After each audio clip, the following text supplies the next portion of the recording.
Hello my friends and welcome back to my channel. So today I have some underrated romance recommendations. This was a very requested video on my Instagram when I asked about what type of recommendations you guys wanted from me. One of the most often asked was for underrated romances, and like, I get it. We know, like, we all know the big names, we all know the books that everyone is talking about, and I mean, they're usually talked about for a reason because they're just great, you know? But I do have a few underrated romances here that I think are really great. They may not all necessarily be 5 stars for me, but they are all books that I really enjoyed and that I do not regret for a second reading them. So let's go ahead and get started. So the books that I picked for this video all have sort of like at or below 1,000 ratings on Goodreads. That's sort of how I decided if it was an underrated book or not. So you may have heard of some of these, but I feel like these are, I still consider them to be underrated because they just don't have hardly any ratings, like not even reviews, like ratings, like people aren't rating these books. So I want to bring attention to them because I think they're really great. So let's go ahead and get started. So the first book that I want to talk about is His Muse by Twyla Turner. I recently read this book. It was on a list of age gap romances, specifically with an older heroine and a younger hero, and that is something that I'm always interested in reading. I really love the dynamics of that type of relationship, and I feel like sometimes it's really hard to find one that works great. And this book is honestly just fantastic. I loved and adored the romance in here so much. We have a heroine who has recently been divorced. Her husband cheated on her. She has raised her daughter. Her daughter is grown, graduated from college, so she's basically a free woman and she's trying to decide what she wants to do with her life now. So she is a Black woman and she decides to start a travel agency or like a touring agency in Paris. She travels to France to start this business where she's going to sort of target other Black women who are looking to travel and to have just these rich experiences in Paris that maybe they haven't had for their previous part of their life, you know? So she goes to Paris, and on one of her first nights there, she is attending this gallery opening, and she meets our hero, who is an artist. And he is an artist. He paints figure portraits, and he specifically loves painting Black women, and he is immediately drawn to our heroine. He thinks she is so beautiful and just so stunning. He's just drawn to her. The chemistry between these two was so good. It was just perfectly done. And this man is a hero who is completely head over heels gone for the heroine, and she kind of fights it a little bit. Like, she is definitely a little bit wary and she's not really interested in anything more than just a physical relationship, but she notices that she's really starting to lose her heart to this man, and it's just such a beautiful, beautiful relationship. I will say there were a few things with the ending that didn't necessarily jive with me, which made me give it a bit of a lower rating, but trust me when I say there is a happily ever after in this book, because I also feel like sometimes with older woman, younger man, you don't get an HEA, and that just really makes me so mad. So there is a happily ever after here. Trust me when I say that, okay? Because you may, as you read it, you may think maybe there isn't. But honestly, their romance was one of the most beautiful, heart-aching, sweet, and tender, passionate romances that I've ever read, and I just loved it so much. And this is the first book that I've read by this author, and she has quite a few other books that she's written, and I am really interested in reading more of her backlist. She is also an author of color, so if you are interested in reading more diversely, I would definitely recommend her because she has an incredible amount of talent in her writing. So I really enjoyed this.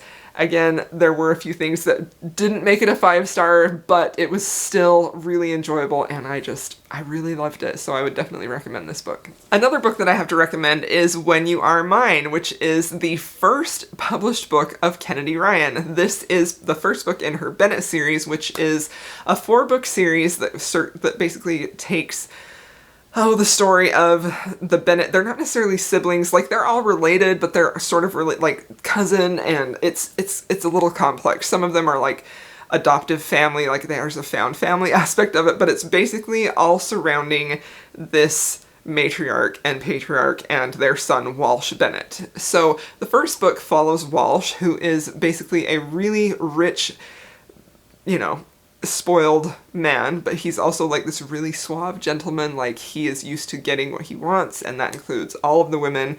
He ends up meeting Karis, who he is immediately drawn to in more ways than one, only come to find out she's actually engaged to Walsh's best friend. So there is a little bit of a love triangle with this one.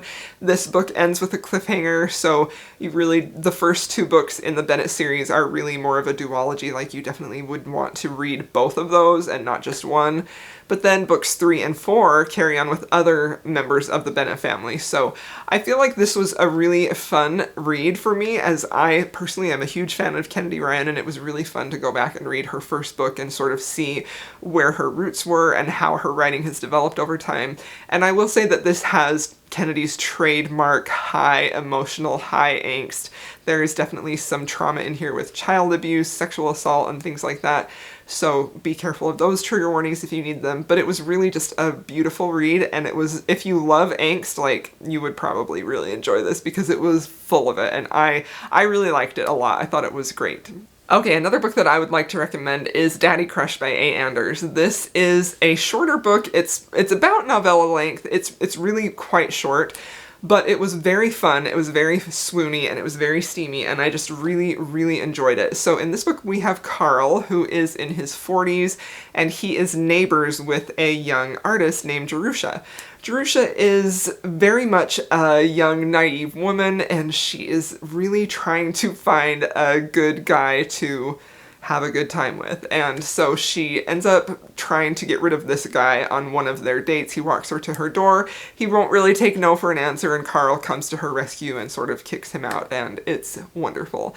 There's a lot of chemistry between these two, and there's a lot of really interesting relationship complexities because of, part of it is because of the age gap, but also another part of it is just because Jerusha is really very naive about worldly things. She comes from a sort of a hyper-religious background where she's been very much repressed, and she's really out on her own now and trying to find all of the things that she wants to live her life with now that she has the freedom to do so. And she is so taken with Carl, and Carl is part of that, where he's kind of have this push and pull within himself of he really likes her, he wants to be with her, but also he's like, he's got a daughter who's around her age, and he's like, but she's the age of my daughter, and it's just, it's really fun. It's very short. There's not a ton of complexity here, but it is a very fun and engaging short read, and I really feel like if you're looking for an age gap, I would try this one for sure. Okay, another book that is a shorter novella is The Royal Conquest by Stacey Reid. This is a historical romance with a little bit of a darker vibe, like a darker edge. If you've read Stacey Reid before, you probably know what I mean when I say her books kind of have a little bit of a darker tone, not necessarily a dark romance, but it definitely goes into a little bit of darker themes.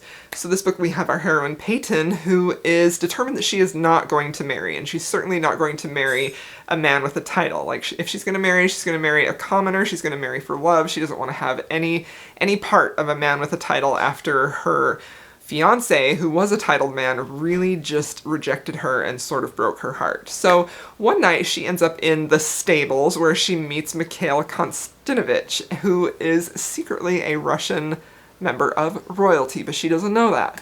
They have a lot of chemistry, they have a lot of great banter, there's this really big pull between the two of them, and it is just absolutely delicious and so fun to read. I was so hooked on this book. I listened to the audio. The audio was really fantastic, and I loved the complexity of Mikhail's character. He is a horse trainer, so they met in a stable, and he has all of that fun different type of career vibes here. They often meet in the stable. It's a very fun time. I really loved how he really wanted to be with Peyton, but he has had some trauma and some things happen to him in his past that really sort of put him off being with a woman of her class, he considers, and he certainly feels like because of the trauma he's been through, he's only really able to be with women in a certain way, and he thinks that would be beneath Peyton, and it was so good. I really enjoyed this. This is an underrated gem. If you haven't read Stacey Reid, I would recommend starting with this one because it was a great time. Highly recommend it. Okay, and this next one has a Christmassy looking cover, but it's not necessarily a Christmas book, and that is The Captain's Midwinter Bride. This is also a shorter novella. This I read around the holidays of last year, and it was just such a beautiful, underrated gem of a story. I just fell in love with this book so much. Like, it has a holiday looking cover, but there's really only one mention of Christmas, so I feel like you could read this any time of year, but if you want to save it for Christmas, like, you could. It's just so beautiful. So this book has Captain Philip, who is a sea captain. He is married to Annalise, and they have been married for something like 20 years. They have children together who are grown. Their daughter is about to get married, and so Captain Philip comes back from sea to sort of retire and to help his wife plan their daughter's wedding. When he returns, he sees that his life, like his family, has sort of been raised without him. He doesn't have a great relationship with his wife, and he doesn't really have a great relationship with his children, but he's in this position where he's starting to regret the years away at sea and really wanting to have a second chance at love with his wife. And it was really just a beautiful, beautiful, quiet story of the two of these people who wanted to love each other but were torn apart because of, you know, the Navy, his job, and she had to raise the children. So it was really, honestly, one of the most beautiful second chance romances that I've ever read. I think this is just a wonderful historical. It's very short, and if you're looking for a second chance romance in a historical that is it's honestly just like super fulfilling, super satisfying. I feel like this is one of the few novellas that I've read where I don't feel like it needed to be longer. Like, I felt like this was the perfect length. I absolutely loved it, and if there's one book on this list that I think you should read, it would be this one, because it's wonderful. I loved it so much. Okay, and I have another novella for you. This is Brierly. This is one of my favorite books. It is so beautiful. It is so compelling. It is so emotional and heartfelt, and it is just truly a stunning and beautiful, beautiful book. This is an romance. This is a Beauty and the Beast retelling, and it is actually set during World War II. So in this book we have our hero who is, instead of sending his daughter to the Beast, he goes himself, where he meets Brierly, who is actually a dragon. And the two of them have this really interesting relationship where Brierly is very prickly and thorny, not interested in any type of a relationship with the pastor, but he can't kind of help himself developing a friendship with him. And it's this really beautiful, subtle look at the two of these people figuring out that they have feelings for each other that go beyond friendship and that are just totally beautiful. This book really surprised me with the depth of emotion that it was able to capture in such a short amount of pages, and it was such a unique take on Beauty and the Beast that I just absolutely loved this, and I really wish that more people would read this, because I feel like this is another one of those shorter novellas that was honestly pretty much perfect. I really have a hard time finding any flaws with this. It was just stunning. It was just beautiful. If you're looking for a really hopeful, romantic Beauty and the Beast retelling, I would highly recommend this, because it was honestly, this one is a 5-star read for me. This one was perfect. I just adored it. It was so great. Okay, and the last book on my list is one that I have talked quite a lot about. If you've watched any of my videos from last year, you've probably heard me gush about it a lot, but it is Barren by Joanna Shupe. This book is very underrated. Very few people have read this, and I really, really, really wish more people would, because in my opinion, this is one of Joanna Shupe's best books. It is part of her Knickerbocker series, which she wrote before her Uptown Girl series, which is what she's most known for. It's still a Gilded Age romance. It takes place in New York in the late 1800s, and it is about Will, who is a railroad baron. Basically, he has this very vast fortune and this empire that he has built around the railroad, and he is running for lieutenant governor at the time, and so he is very, very anxious about any type of political scandal that he, or specifically the person running for governor with him, may be involved in. So when he meets Ava, who is a medium, and she is having like seances and meetings with the governor that he's running with, he immediately is like, oh no, no, no, no, no. This cannot happen. This cannot happen. This is a scandal waiting to happen. So he tells Ava, you need to stop and get away from this guy and just go do your seances somewhere else. And Ava, who is raising her siblings. Her parents have passed away, and she is finally starting to make money as a medium. She's like, no way, dude, I'm not getting rid of this excellent paying job just so you can have a shot at lieutenant governor. Like, no. So this is definitely a little bit of an enemies to lovers romance between the two of them. They have a lot, but they're not really enemies. It's more just like they have a lot of dislike. But at the same time, they have a lot of sexual chemistry. Like there is a ton of attraction between them, and it is just so fun to read about. And this is another book where the hero goes from really not liking her to completely head over heels gone for her, and it is just a beautiful thing to see. It's one of my favorite things that happens to a hero in a romance, when he's sort of like, I don't even like you, I need you to get away, to then being like, I love this woman and will protect her and be with her at all costs. It's just so good. So this is part of her Knickerbocker series, but I really feel like you don't have to read this in order. You could just pick this one up. But as happened in like Cold-Hearted Rake and Marrying Winterborn by Lisa Kleypas, you see Will in the first book of the series, which I believe is Mogul, and he's very unlikable. Like, he is so unlikable in the first book that I kind of hated him and I wasn't excited to get to his book. So I feel like having him be really unlikable in that one, and then to him just swooning for Ava, made that redemption arc so satisfying. But again, I don't feel like you would really miss out a lot if you didn't read the first book. You could just go ahead and jump in on this. I love this book. This was a 5-star read for me. It's one of my favorite books, and this was the book that made me a huge fan of Joanna Shupe, because I was just so impressed with this. So, alright, there we have my list of underrated romances. I hope you enjoyed this video. Let me know if you have read any of these and what you thought about them, and if you have an underrated romance that you think more people should read, please leave it in the comments. We would love to know that too. Thanks so much for watching, and I will see you in my next video.